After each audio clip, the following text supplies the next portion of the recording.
Diqqət, diqqət! Danışır Xalq Jurnalistikası. Salam, axşamınız xeyir. Studiyada Elvin Basqallı, efirdə isə son xəbərdir. Vaxt itirmədən günün xəbərlərinə nəzər salaq. Heydər Əliyev Fondunun vitse-prezidenti Leyla Əliyeva və Bakı Media Mərkəzinin rəhbəri Arzu Əliyeva Milli Onkologiya Mərkəzində olublar.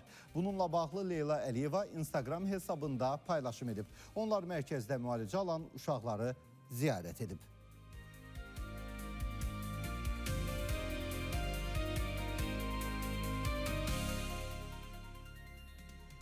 Heydər Əliyev Fondunun vitse-prezidenti, Haydiyə İctimai Birliyinin təsisçisi və rəhbəri Leyla Əliyevanın təşəbbüsü ilə Suraxanı rayonunun Hövsan qəsəbəsində yaradılmış yeni nümunəvi ictimai çimərliyi sakinlərin istifadəsinə verilib. Təxminən 5 hektar ərazini əhatə edən ödənişsiz istirahət məkəni Aydiya İctimai Birliyi tərəfindən yaradılan sayca 7-ci nümunəvi ictimai çimərliyidir.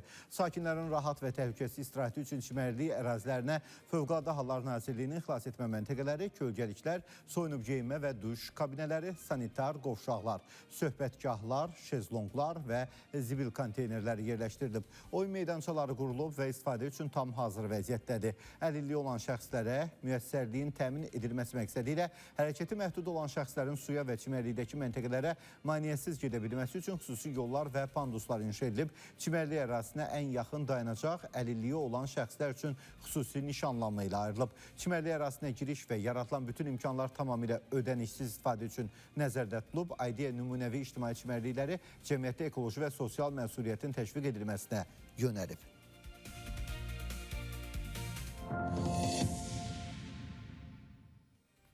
Birinci Qarabağ müharibəsinin daha 6 itkin şəhidi torpağa tapşırılacaq. Bu barədə əsir və itkin düşmüş, girov götürülmüş vətəndaşlarla əlaqədar Dövlət Komissiyasının itkin şəhidlərin dəfn mərasimlərinə dair məlumatında bildirilib. Nuriyev Yarməmməd Maqsudoğlu, Kamalov Bahadur Məhəmmədoğlu, Babayeva Mədinə Rəhim qızı, Əhmədov Rauf Əjdəroğlu, Musayev Dəyanət Salikoğlu, Əliyev Möysün Muradoğlu dəfn olunacaqlar. Allah şəhidlərimizə rəhmət eləsin.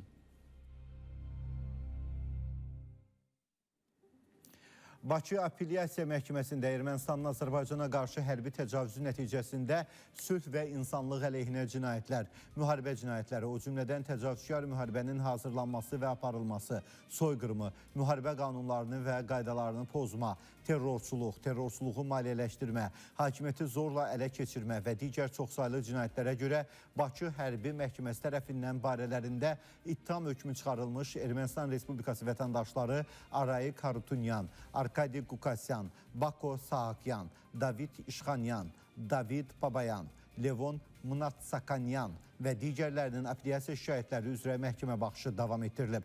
Məhkəmənin növbəti iclası iyulun 3-də keçiriləcək. Xatırladaq ki, Bakı Hərbi Məhkəməsinin 5 fevral 2026-cı il tarixli hökmünə əsasən Arayik Harutunyan, Levon Mnatsakanyan, David Manukyan, David İşxanyan və David Babayan ömürlük azadlıqdan məhrum etmə cəzasına məhkum ediliblər. Arkadi Qukasyan və Bako Saakyan 20 il, Madat Babayan və Melikset Paşayan 19 il, Qalik Martirosyan 18 il, David Allahverdiyan və Levon Balayan 16 il, Vasili Beglaryan, Gurgen Stepanyan və Erik Qazaryan isə 15 il müddətinə azadlıqdan məhrum ediliblər.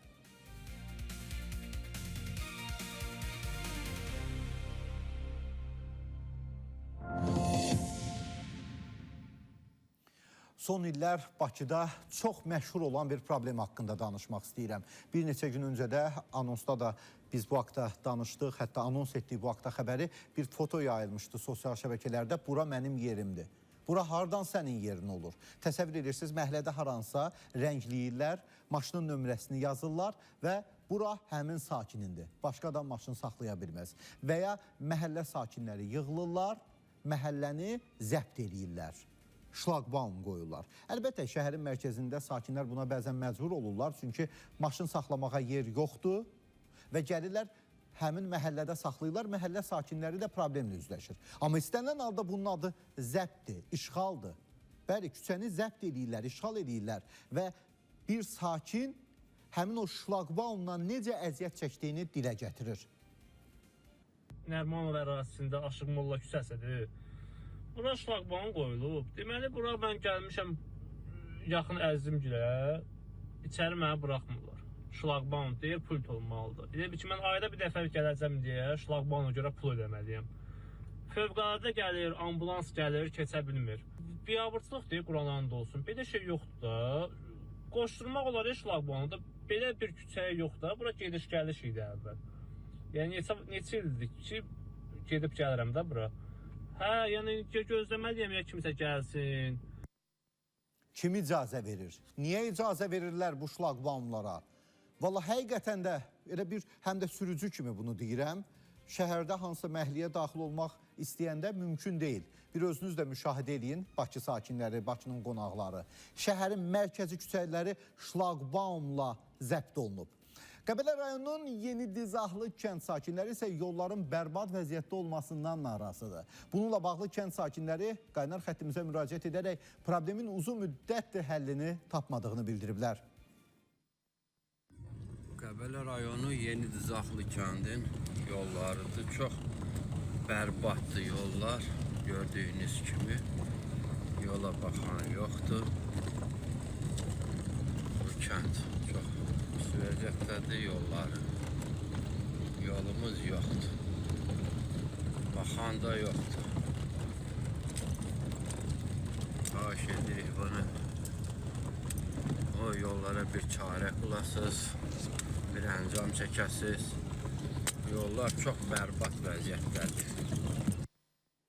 Qaynar xəttimizə daxil olan növbəti müraciət isə Ağcabədi rayonunun Nəsimi küçəsi 19, ev 4 ünvanında yaşayan Aybəniz Həsənovadandır. Gəlin dinləyək, şikayət yaşadığı ərazidə yaraşmış vəziyyətdə olan işıq dirəyi ilə bağlıdır. Sakin bildirir ki, təhlükə yaradan dirək hər an aşaraq ciddi hadisəyə səbəb ola bilər. Şalman bax budur. Görsən nə vəziyyətdədir. Qaz durbasına dirənir. Aşırı bu da. Şunlara bax, hamısı darama qalıb dartılır. Buna bir tədbir görən yoxdur. Yerlə gedir hamısı, bax buna bax.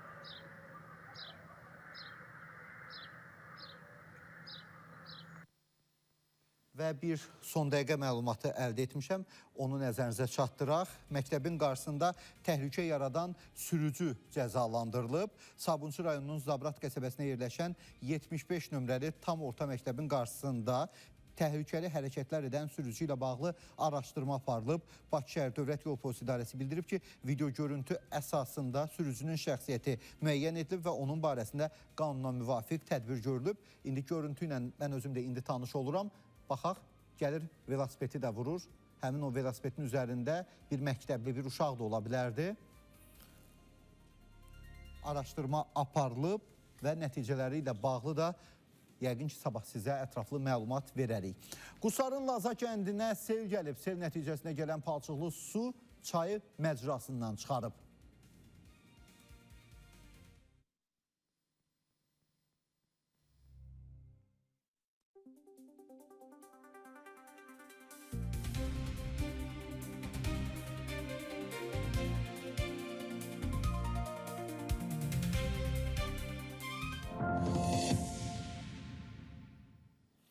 Bugün saat radələrində Göyçay rayonunda ağır yol qəzası baş verib.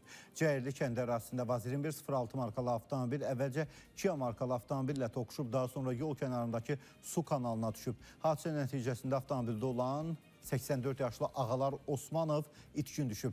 Fövqəladə Hallar Nazirliyinin məlumatına görə hadisə yerinə kiçik həcmli gəmilərə nəzarət və sularda xilasetmə dövlət xidmətinin dalğıc qrupu cəlb olunub və axtarışlar aparılıb. Axtarışlar nəticəsində Ağalar Osmanovun meyidi sudan çıxarılaraq aidiyyəti üzrə təhvil verilib.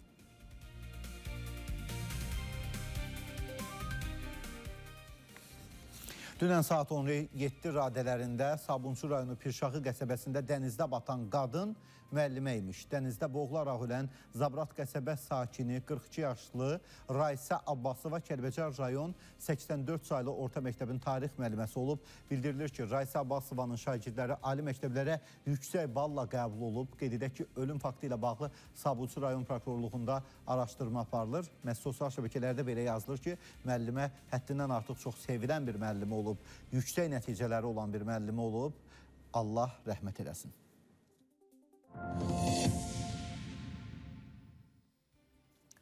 Fövqəladə Hallar Nazirliyinin Dövlət Yanğından Mühafizə Xidməti Bakı şəhəri Nizami rayonu ərazisində yerləşən Heydər Əliyev adına neft emalı zavodunun müvəqqəti modernizasiya layihələndirmə ofis binasında yanğınların söndürülməsi mövzusunda yanğın taktiki təlim keçirib.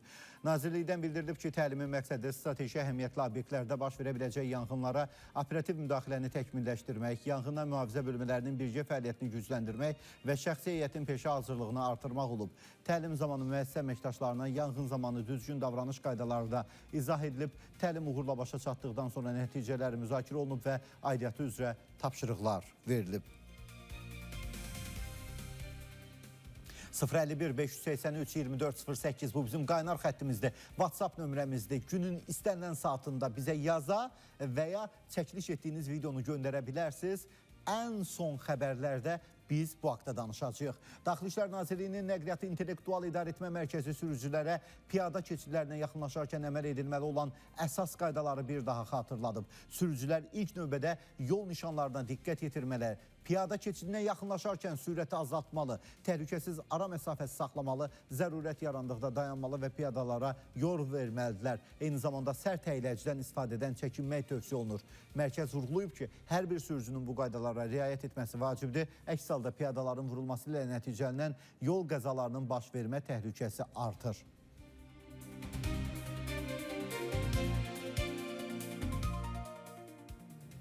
Bakı dairəvi yolunda qəza olub. Bu barədə görüntülər sosial şəbəkələrdə paylaşılıb. Mercedes Sprinter markalı mikroavtobusu daşıyan evakuator aşıb və bu səbəbdən onun üzərindəki Sprinter də aşıb. Hadisə nəticəsində ölən və ya xəsarət alanların olub-olmaması məlum deyil.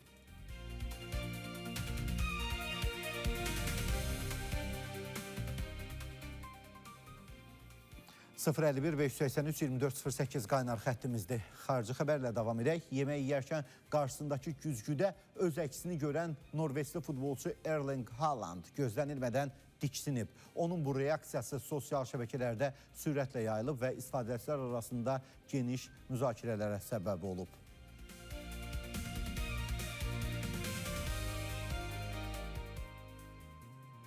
Xaricdə daha maraqlı nələr baş verib, buraxılışımızın sonunda bu haqda danışacağım. Qaydırıq yerli xəbərlərə. Gəncə Daşkəsən yolunda avtomobil qəzası olub. Yolun Gəncə şəhərindən keçən hissəsində Vaz 21015 markalı avtomobil Mercedes Sprinter markalı mikroavtobusla toqquşub. Zərbənin təsirindən Vaz yol kənarına aşıb. Nəticədə sürücü müxtəlif xəsarətlər alıb. Hadisə yerinə yol polisi əməkdaşları cəlb olunub. Faktla bağlı araşdırma başlanılıb. Cəlilabad rayonunun Cavadxan yaşayış massivi Naxçıvan küçəsi 30 ünvanında yaşayan sakin qaynar xəttimizə müraciət edərək şikayətini bildirir. Sakin qeyd edir ki, evinin təxminən 5 metrliyində fəaliyyət göstərən fermada çox sayda malqara və xırda buynuzlu heyvan saxlanılır. Onun sözlərinə görə yaranan kəskin qoxu səbəbindən evdə yaşamaq çətinləşib. Nə pəncərə açmaq, nə də həyətə çıxmaq mümkün deyil. Bizim evin hardasa 5 metrliyində Fariz adlı bir şəxs ferma təşkil edib. Orada xeyli miqdarda qaramal və qoyun, xırda buynuzlu qoyun saxlayır. Burada iydən, qoxudan heç cürədən yaşamaq mümkündür. Yaşamaq demək, burada yaşamaq demək olmaz. Burada çox çətindir. Ümumiyyətlə pəncərəni açmaq, həyətə çıxmaq, hava qəbul etmək burada müşkül məsələdir. Ağcabədi rayon polis şöbəsinin əməkdaşları tərəfindən keçirilən tədbirlərlə narkotik vasitələrin qanunsuz dövriyyəsində şübhəli bilinən Mahir Məhərramov saxlanılıb. Ondan 2 kiloqram heroin və 4 kiloqramdan artıq həşiş aşkar edilərək götürülüb. Saxlanılan şəxs ifadəsində narkotik vasitələri satış məqsədi ilə əldə etdiyini bildirib. Faktla bağlı cinayət işi başlanılıb. Məhkəmənin qərarı ilə Mahir Məhərramov barəsində həbs qəti imkan tədbiri seçilib. Bakıda 7 marşrutun hərəkət sxemi müvəqqəti dəyişdirilib. Bu barədə Rəqəmsal İnkişaf və Nəqliyyat Nazirliyi yanında Azərbaycan Yerüstü Nəqliyyat Agentliyindən xəbər verilib. Paytaxtın Hüseyn Cavid prospektində Seyfəddin Dağlı küçəsindən Mikayıl Müşfiq küçəsinədək və Ayna Sultanova küçəsində Hüseyn Cavid prospektindən Mətbuat prospektinədək aidiyyatı qurum tərəfindən aparılan təmir işləri ilə əlaqədar nəqliyyat vasitələrinin hərəkətinə məhdudiyyət tətbiq edilib. Məhdudiyyət səbəbindən 3, 6, 10, 18, 39, 77 və 206 nömrəli müntəzəm marşrutların hərəkəti müvəqqəti olaraq Mətbuat prospekti, Məmməd Rəhim, Qurban Xəlilov və Ələsgər Ələkbərov küçələrindən təşkil olunub.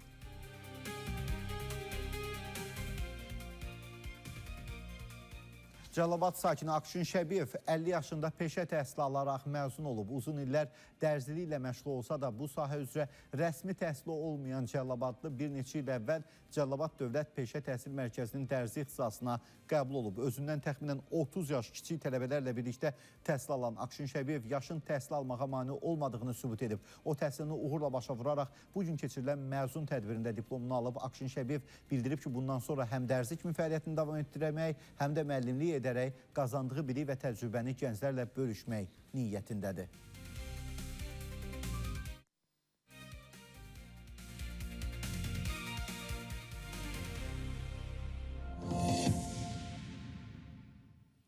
Dünyada nələr baş verir? Çeçenistan rəhbəri Ramzan Kadırovun oğlu Respublikanın Təhlükəsizlik Şurasının 18 yaşlı katibi Adam Kadırov yenidən yol hərəkəti qaydalarını pozmaqla gündəmə gəlib.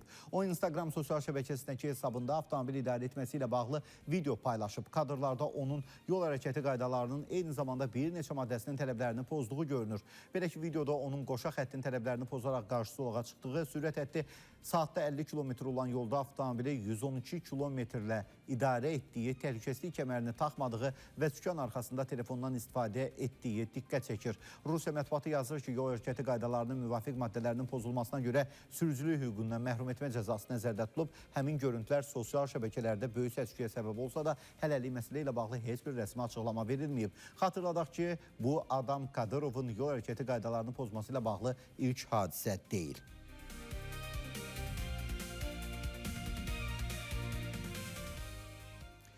Hindistanda Midnapur rayonu administrasiyasının açıqlamasına görə Qərbi Benqal ştatında yerləşən Haldia Petroneft Kimya müəssisəsinə məxsus boru kəmərində güclü yanğın olub və nəticədə ən azı 35 nəfər yaralanıb.